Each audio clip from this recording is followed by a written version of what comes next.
नियमितता, संयम और व्यवस्था। नियमित, संयत और व्यवस्थित जीवन जीने से वह शांति और सुविधा पूर्वक चलता है। मनुष्य शरीर ही नहीं, मामूली वस्तुएं भी यही अपेक्षा करती हैं कि उनका संचालन क्रमबद्ध रीति से हो। घड़ी को सदे हाथ से नियत समय पर चाबी दिया कीजिए, संभाल कर रखा कीजिए तो वह पूरे दिन जी सकेगी। यदि दिन में कई बार समय कुसमय झटके से चाबी भरें, गलत हो जाएगी। कपड़ों की साज संभाल रखने से वे काफी दिन काम देते हैं। जो उन्हें ऐसे ही इधर उधर बेसिलसिले पटकते रहते हैं, उन्हें कीड़े चूहे झींगुर खा जाते हैं। मैल और उपेक्षा से उनकी जिंदगी आधी रह जाती है। संसार की कोई वस्तु यह नहीं चाहती कि उसके साथ उपेक्षा बरती जाए। उपेक्षा एक प्रकार का तिरस्कार है। तिरस्कार सबको बुरा लगता है। हमारा शरीर भी उपेक्षा बर्दाश्त नहीं करता। वह रूठकर कोप भवन में चला जाता है, बीमार पड़ जाता है और तब तक रूठा ही पड़ा रहता है जब तक उसे पुनः उचित सत्कार का, व्यवस्थिता का आश्वासन न दिया जाए। नियमित विधि व्यवस्था। स्कूल की शिक्षा में प्रत्येक विषय के घेरे नियत होते हैं। कल कारखानों के हर विभाग में समय की पाबंदी, कार्यशैली और गतिविधि को नियमित रखा जाता है। शरीर का कार्य भी तभी चलता है जब उसका संचालन पूर्ण व्यवस्थित रूप से किया जाए। दिन भर के कार्यक्रम की हमारी उचित दिनचर्या बनी होनी चाहिए और हर कार्य नियत समय पर व्यवस्थित विधि व्यवस्था के साथ होना चाहिए। तभी स्वास्थ्य की सुरक्षा संभव हो सकेगी। भोजन का समय 2 बार हो सकता है। मध्याह्न और सायंकाल को 2 बार नियत आहार लेते रहने से पाचन क्रिया ठीक प्रकार अपना काम करती रहती है। सारे दिन बकरी की तरह मुंह चलाते रहने से पेट की वही दशा हो जाती है जो अधपकी खिचड़ी में बीच में ही कुछ और उसी में पकाने के लिए डाल देने से होती है। चूल्हे पर चढ़ी हुई पतीली तभी कोई भोजन ठीक प्रकार पक कर देगी जब बीच में उसके साथ छेड़खानी न की जाए।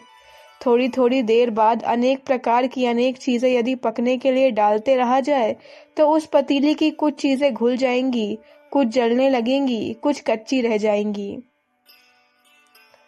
जो लोग समय कुसमय जीभ के चटोरेपन या दोस्ती एवं शेखी के लिए बार बार बिस्किट, नाश्ता, तफरीह उड़ाते हैं, उनके पाचन कभी ठीक नहीं रह सकते। भोजन के बारे में यह कठोर नियम बनाया जाना चाहिए कि दिन में 2 बार ही खाया जाए। बीच के समय में कुछ भी न खाने का कठोर प्रतिबंध रखा जाए। संयमित और संतुलित आहार। प्रातःकाल पतली रसीली चीजें लेनी चाहिए। पानी में नींबू शहद मिलाकर उसका शरबत लिया जा सकता है। फलों का रस, दूध या छाछ भी ठीक हो सकते हैं। जिन्हें कठोर शारीरिक श्रम करना है वे ही कोई भारी चीज खाया करें। हल्के काम करने वाले या बैठे रहने वालों के लिए 1 गिलास कोई द्रव्य पदार्थ लेकर काम चला लेना चाहिए। कारण कि रात का किया हुआ भोजन सोते समय पाचन क्रिया के शिथिल हो जाने से सवेरे तक अच्छी तरह नहीं पचता। उसका ठीक परिपाक दोपहर तक हो पाता है। यदि सवेरे ही भारी नाश्ता कर लिया जाए तो रात का बिना पचा भोजन नए भोजन के साथ मिलकर गड़बड़ी पैदा करता है। प्रातः भारी नाश्ता करने की आदत दुर्बलों और रोगियों के लिए तो सर्वथा हानिकारक ही है। फल, दूध, शाक, रोटी जो कुछ लेना हो दोपहर के भोजन के समय ले लेना चाहिए। एक समय में बहुत अधिक प्रकार की वस्तुएं ना हो इसका ध्यान रखना चाहिए। जितनी कम प्रकार की चीजें थाली में होंगी उतना ही पाचन अच्छा रहेगा। साधारण रोटी, उबली हुई सब्जी, शहद, दूध, कोई फल, सलाद, इतनी चीजें भोजन में रहें तो पर्याप्त हैं। मसालों से परहेज करना चाहिए। लाल मिर्च तो बहुत ही बुरी है। नमक, अदरक, नींबू अच्छे मसाले हैं। इनकी सहायता से भोजन को स्वादिष्ट भी बनाया जा सकता है। प्रातःकाल उठते ही 1 गिलास पानी पी लेने की आदत बहुत ही अच्छी है। पानी पीकर कुछ देर बाद शौच जाया जाए तो उससे दस्त साफ और खुलकर पेशाब होता है। इससे भीतर की सफाई करने की एक वैसी ही आवश्यकता पूरी होती है जैसे म्यूनिसिपल कर्मचारी रुकी हुई नालियों को पानी डालकर बुहारी लगाने की क्रिया द्वारा सफाई करते हैं। ब्रह्म मुहूर्त की अमृत वेला। रात को जल्दी सोने और प्रातः जल्दी उठने की आदत स्वास्थ्य की दृष्टि से बहुत ही आवश्यक है। प्रकृति ने रात सोने के लिए और दिन काम करने के लिए बनाए हैं। दिन छिपते ही चिड़ियां अपने घोंसले में जाती हैं, पशु जंगल में चरकर अपने आश्रय स्थानों को लौट आते हैं। रात्रि में काम करने वाले हिंसक पशु पक्षी या चोर बटमार सरीखे ही कोई हो सकते हैं, इसलिए उन्हें निशाचर के बुरे नाम से संबोधन किया जाता है।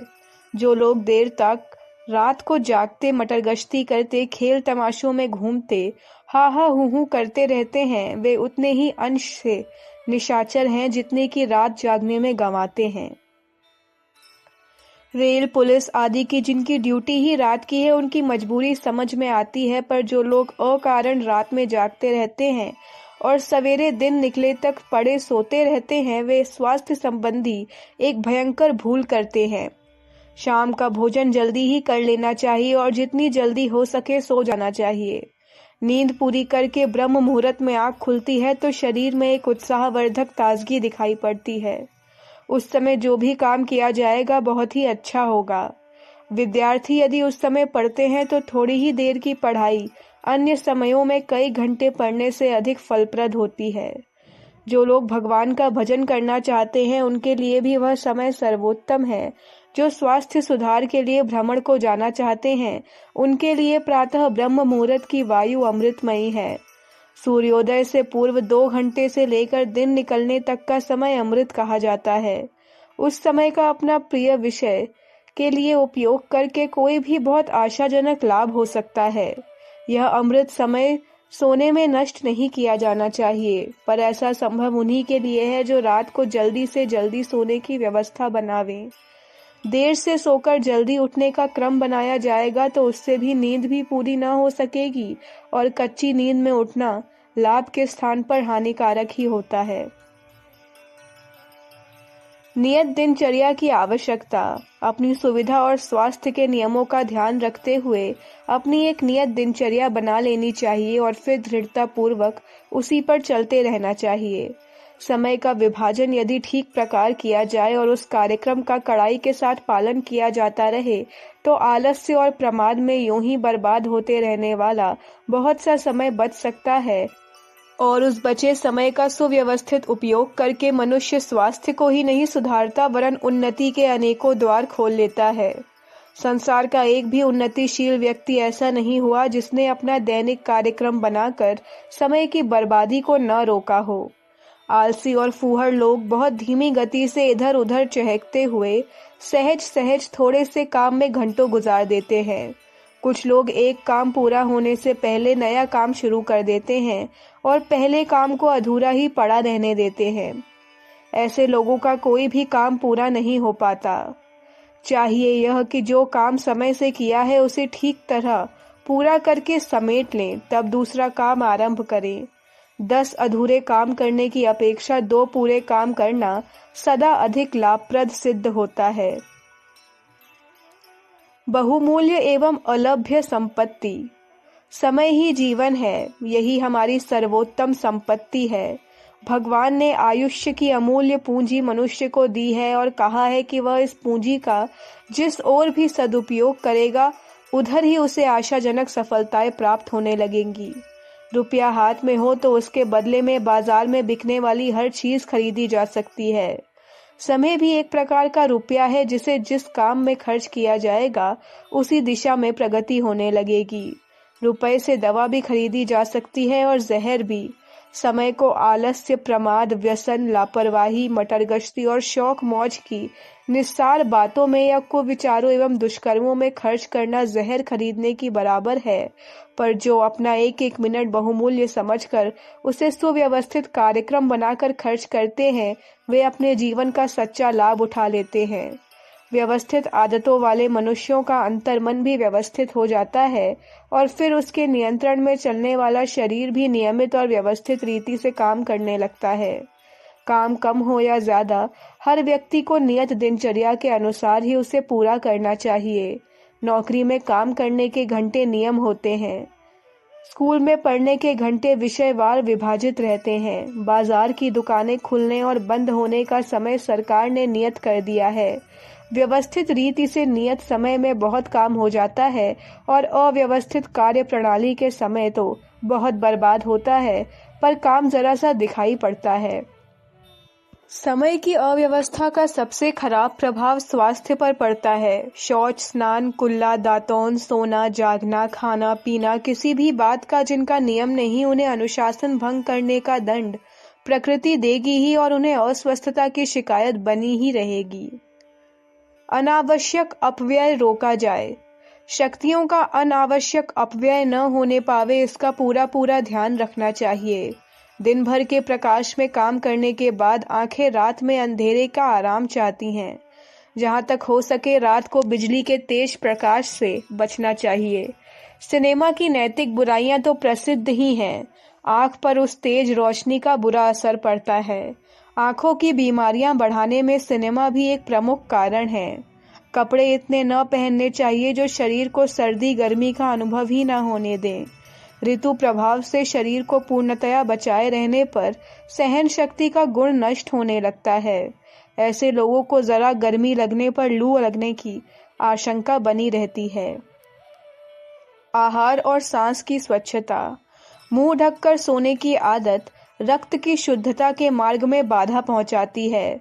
स्वच्छ जल और स्वच्छ भोजन मिलने पर बीमारी आ घेरती है, इसे सभी जानते हैं। गंदगी से रोग फैलते हैं। भोजन और जल यदि गंदे बर्तनों से, गंदे हाथों, गंदे व्यक्तियों, गंदे स्थानों से संबंधित रहेगा, अवश्य ही गंदा एवं हानिकर हो जाएगा। इसलिए आहार में साफ सफाई का पूरा पूरा ध्यान रखना आवश्यक माना जाता है। वायु के संबंध में भी यह सफाई बरती जानी चाहिए।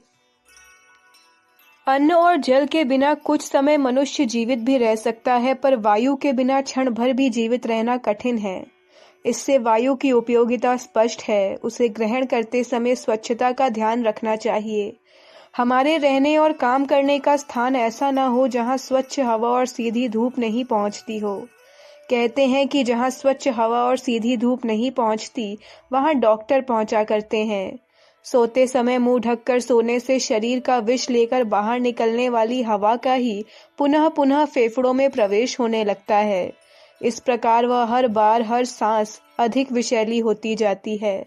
शरीर में से जो भी चीज बाहर निकलती है अशुद्ध और विषैली होती है, इसलिए मलमूत्र आदि को दूर ही रखा जाता है।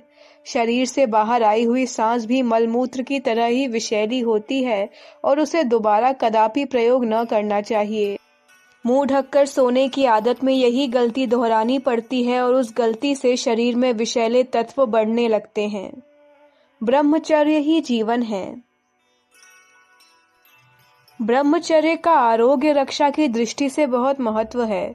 रजवीर्य शरीर के सत्व भाग हैं। इनकी मात्रा कम पड़ जाने से देह खोखली हो जाती है और प्रत्येक इंद्रिय की शक्ति घटने लगती है। 40 बूंद रक्त का 1 बूंद वीर्य बनता है। यदि इस अमूल्य संपत्ति को संचित रखा जाए तो अंग प्रत्यंग स्वयमेव पुष्ट होते चलेंगे, पर यदि इस जीवन रस को निचोड़ते रहा जाएगा तो बाहर का लिफाफा भले ही चमकता रहे, भीतर ही भीतर सब कुछ खोखला हो जाता है।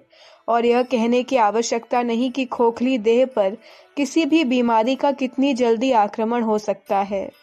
ब्रह्मचारियों और विधुरों के लिए तो संयम का जो स्वाभाविक सौभाग्य मिला हुआ है, उसका उन्हें पूरा पूरा लाभ उठाना चाहिए। विवाहितों को भी इस संबंध में मर्यादाओं का पूरा पूरा ध्यान रखना चाहिए। गृहस्थ के महान उत्तरदायित्व को निभाने के लिए गाड़ी के 2 पहियों की तरह पति पत्नी का दाम्पत्य जीवन होता है। संतानोत्पत्ति अनिवार्य आवश्यकता अनुभव होने पर ही काम सेवन किया जाना चाहिए। 1 महीने में 1 बार से अधिक तो ब्रह्मचर्य को तोड़ना ही न चाहिए। संयमी दंपत्ति अपने स्वास्थ्य को ही ठीक नहीं रखते, वरन अपनी संतति का भी स्वस्थ निर्माण करते हैं। विषयी और असंयमी माता पिता द्वारा उत्पन्न की गई संतान शारीरिक दृष्टि से तो दुर्बल एवं अस्वस्थ होती ही है, मानसिक दृष्टि से भी उसमें अनेकों त्रुटियां रह जाती हैं। कच्चे बीज से उत्पन्न होने वाला पौधा दुर्बल ही रहेगा। इसी प्रकार संयम द्वारा जिन्होंने अपनी जीवनी शक्ति को परिपुष्ट नहीं किया है, उन पति पत्नी को कोई होनहार एवं तेजस्वी बालक प्राप्त नहीं हो सकते।